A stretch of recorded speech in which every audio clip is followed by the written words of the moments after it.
Today on the show, I'm counting down my top 5 favorite games of 2013.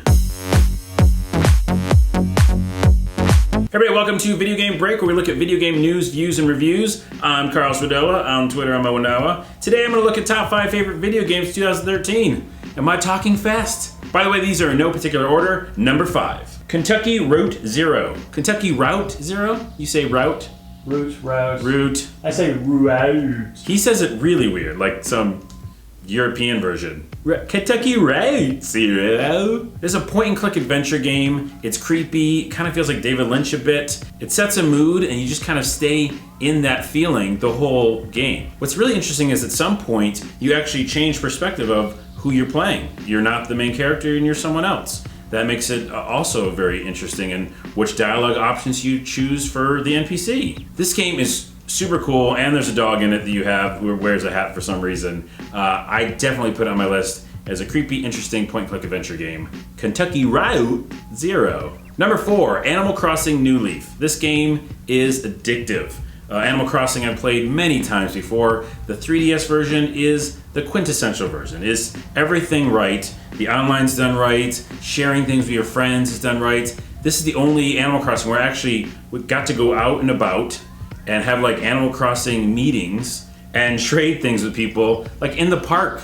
Like I did that. That's something I actually did and didn't feel dorky about it, weirdly enough. Like enough people were playing Animal Crossing New Leaf that it wasn't weird. Or maybe it was and everyone was just looking at us. I think it probably still was weird.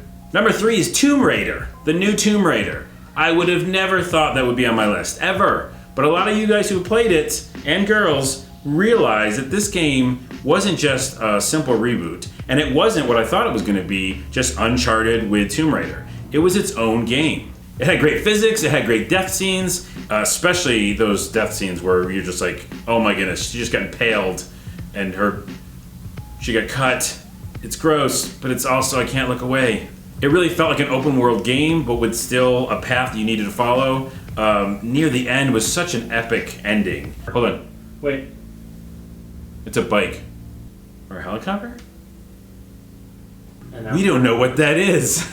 Are we being visited by UFOs right now? Well, or drones. Drone, stop it! Number 2, Stanley Parable. Now this one I just most recently played of all the games on the list, but it is very cool. First person, choose your own adventure, basically. Feels like Portal 2 with the commentary. Funny commentary, really driving along the story, and whatever you're doing affects what the guy's saying, which is always fun. Especially when you do weird things like I did, and at some point I broke the game. I mean, it just went to black, and then nothing happened.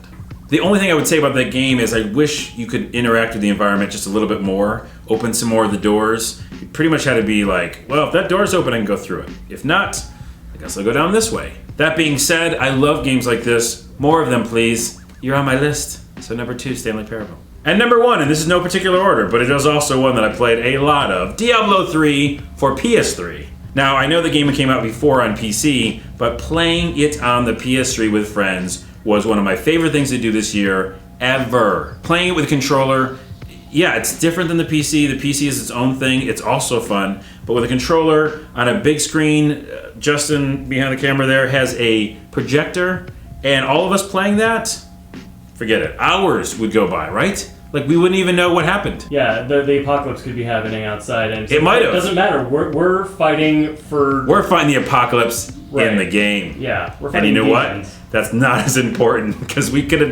would be dead. So that's my list of 2013 top 5 favorite games I know. Tell me the things that I missed or that I was wrong about in the comments, and also the games that you liked that were on my list as well.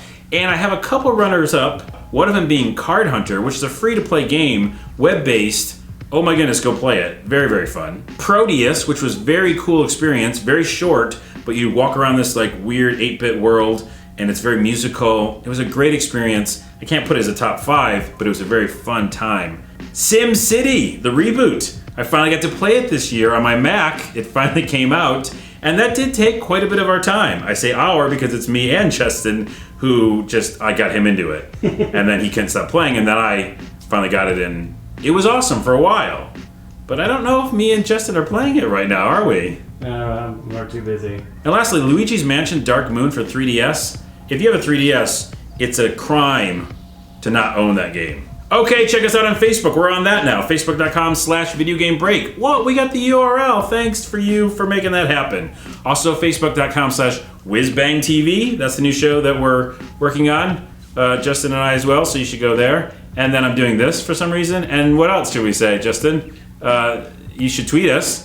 That's the one thing, that. And then Justin's there. And then what else? What? I didn't know there was an old man. That was me with a bunch of phlegm in my throat. Oh, I don't even want to know. Oh. Have a happy new year. That's what you're gonna say? Yeah.